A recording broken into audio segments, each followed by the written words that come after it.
ridha Allah Subhanahu wa Ta'ala, yang diiringi dengan bacaan Bismillahirrahmanirrahim, Usika Maba dan Halaqah Diniyah pada tahun 2019 dengan resmi saya nyatakan dibuka.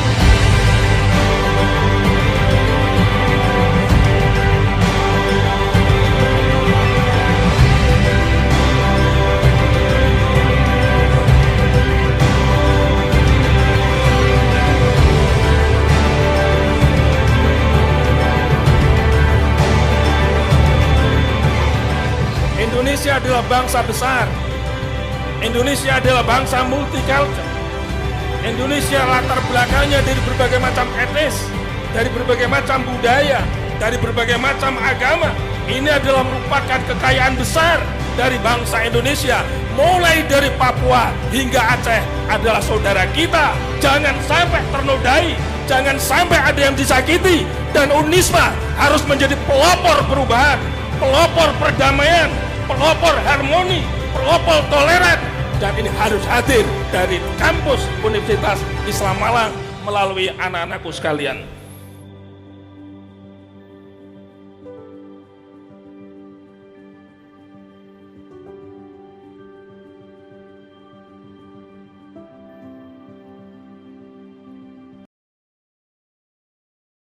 Bismillahirrahmanirrahim. Assalamualaikum warahmatullahi wabarakatuh.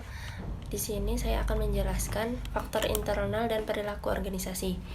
Sebelumnya, perkenalkan, nama saya Hanis Putri Kurniawati, NPM 2190108149. Perilaku individu. Pentingnya memahami perilaku individu dikarenakan setiap individu memiliki karakteristik yang berbeda-beda, sehingga mempengaruhi pola dan sistem kerja organisasi. Nah, kita kalau umpamanya ikut organisasi itu ya, karakter per orang berbeda-beda, ada yang cuek, ada yang gitu ya. Penting kita memahami, makanya kita penting memahami perilaku setiap orang. Makanya dari kita jangan menilai orang dari covernya aja gitu. Menyebabkan timbulnya suatu kegiatan tertentu pada suatu waktu tertentu.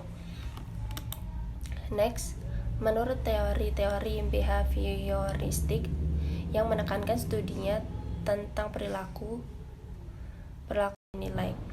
Satuan perilaku yang pokok adalah kegiatan. Sesungguhnya semua perilaku merupakan serentan kegiatan-kegiatan. Untuk meramalkan perilaku, manajer atau pimpinan harus mengetahui motif-motif atau kebutuhan-kebutuhan orang. Apakah setiap perilaku dirangsang oleh kebutuhan primer tertentu, dan kalau kebutuhan ini tidak terpenuhi maka tidak akan terjadi proses belajar. Nah, di sini Gibson mengungkapkan bahwa untuk memahami perilaku individu, para manajer harus 1. Mengamati dan mengenali perbedaan, 2. Mempelajari variabel yang mempengaruhi perilaku individu, 3. Menemukan hubungan di antara variabel.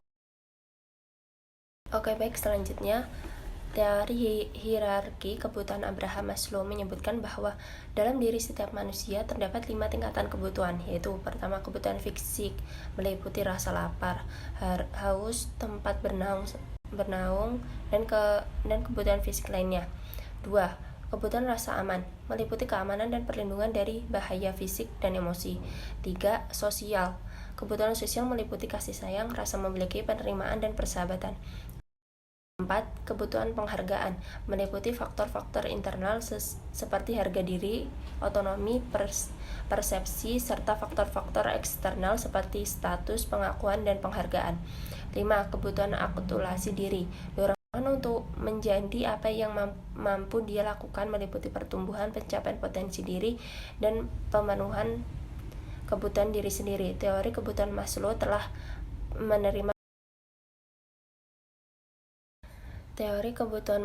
menerima pengakuan luas di antara manajer pelaksana karena teori ini logis secara intuitif.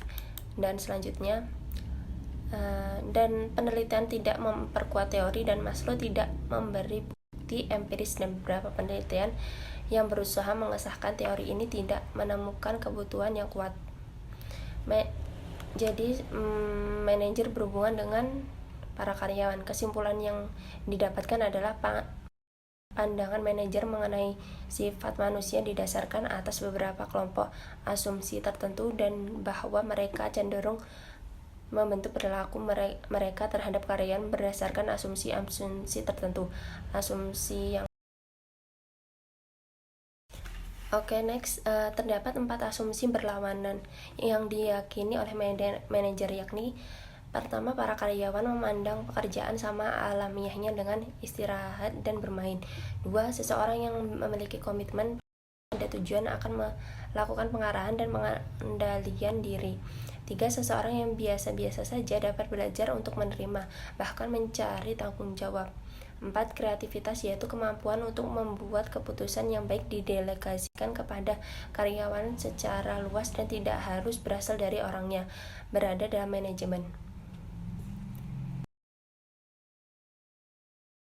Next, persepsi merupakan suatu proses yang didahului oleh penginderaan, yaitu suatu stimulus yang diterima oleh individu melalui alat reseptor, yaitu indera. Alat indera merupakan penghubung antara individu dengan dunia luarnya.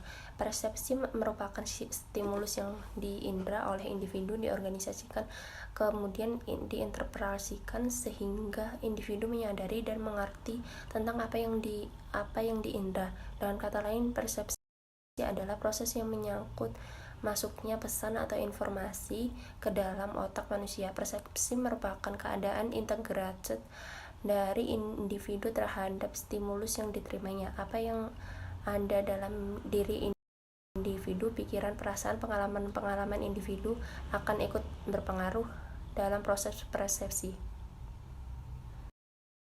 Baik, sekian presentasi dari saya. Jika ada salah kata ataupun perbuatan yang tidak sengaja, mohon dimaafkan. Dan tidak lupa saya ucapkan terima kasih pada Bapak Joni Harijanto karena telah memotivasi saya pada sampai detik ini dan saat ini, dan telah memberikan ilmu dan materi yang bermanfaat.